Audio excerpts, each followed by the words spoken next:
आरव की आंखों में शांति थी। वो माँ की गोद में सिर रखकर सो गया, हमेशा के लिए। संध्या का समय था।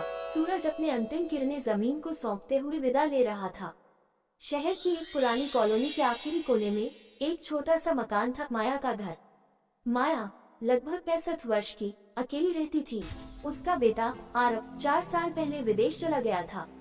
तब से उसका कोई आता पता नहीं था। सिर्फ एक बार फोन किया था, वो भी 2 मिनट की बात, और माँ काम में बहुत बिजी हूँ कहकर काट दिया था। माया ने अपने अकेलेपन से दोस्ती कर ली थी। हर शाम वो अपनी बालकनी में बैठती, एक चाय का कप और हाथ में पुरानी डायरी, जिसमें उसने वो सारे खत लिखे थे जो कभी उसने आरव को भेजे ही नहीं। डायरी का हर पन्ना उसकी ममता की दास्तान था। एक दिन दरवाजे पर दस्तक हुई। माया ने दरवाजा खोला तो एक अनजान युवक खड़ा था। उसके हाथ में एक बंद लिफाफा था। आप माया जी हैं? उसने विनम्रता से पूछा।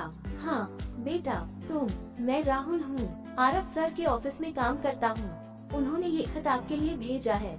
माया की आंखों में उम्मीद की एक हल्की चमक आई, लेकिन जल्द ही वो संकोच में बदल गई। उसने कांपते हाथों से लिफाफा लिया और बिना एक शब्द कहे दरवाजा बंद कर दिया। वो सीधा अपने कमरे में गई, खत खोला और पढ़ने लगी। माँ, शायद आपको इस खत की उम्मीद नहीं थी, और सच कहूँ तो मुझे भी नहीं थी कि मैं कभी आपको ये खत लिखूंगा। पर अब जब मेरे पास वक्त कम है तो दिल में जो बोझ है उसे हल्का करना चाहता हूँ। माँ, मुझे माफ कर देना। मैं जानता हूँ मैं आपका अच्छा बेटा नहीं रहा। पापा के जाने के बाद आपने मुझे दोनों भूमिकाओं में पाला, माँ भी बाप भी। लेकिन जब मेरे पास मौका था आपको संभालने का, मैं भाग गया। मैंने आपकी ममता को, आपके अकेलेपन को नजरअंदाज किया। माँ, मैं बीमार हूँ। डॉक्टर्स ने कहा है कि मेरे पास कुछ ही महीने हैं। मैं ये सब आपको फोन पर नहीं कह पाया। शायद डरता था आपकी आवाज सुनकर टूट जाऊं। मैंने राहुल को सब कुछ सौंप दिया है, मेरी आखिरी तनख्वाह, मेरी डायरी और कुछ तस्वीरें। वो आपको देगा। मैंने घर वापस आने की बहुत कोशिश की, लेकिन अब शरीर साथ नहीं दे रहा। क्या आप मुझे माफ कर पाएंगी?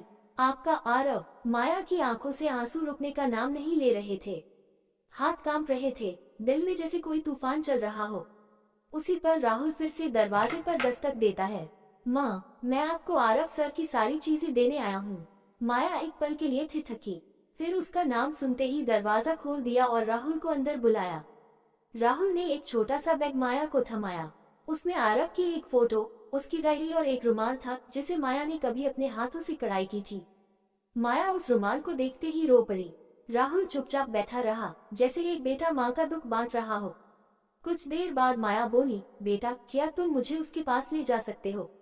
राहुल ने सिर हिलाया। हाँ माँ, मैं कल सुबह चलने को तैयार हूँ।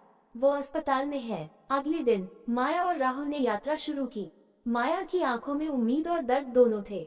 अस्पताल पहुंचने पर डॉक्टर ने कहा, आरव ज्यादा समय तक नहीं बचेगा, लेकिन उसे अपनी माँ से मिलने का इंतजार है।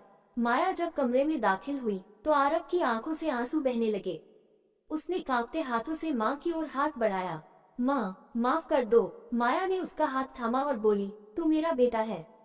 माँ कभी नाराज नहीं होती। आरव की आंखों में शांति थी।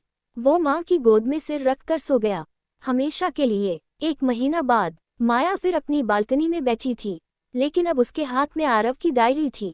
वो हर दिन उसमें से एक पन्ना पढ़ती और उसे महसूस करती। आरव चला गया था, लेकिन पीछे छोड़ गया था अपनी माँ के लिए सबसे कीमती चीज, उसका प्यार, उसका पश्चाताप और एक आखिरी खत। सीख, रिश्ते वक्त मानते हैं, नजदीकी मानते हैं।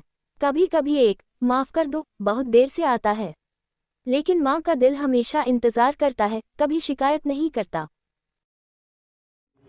Thank you. फिर से मिलते हैं एक प्यारी सी कहानी के साथ।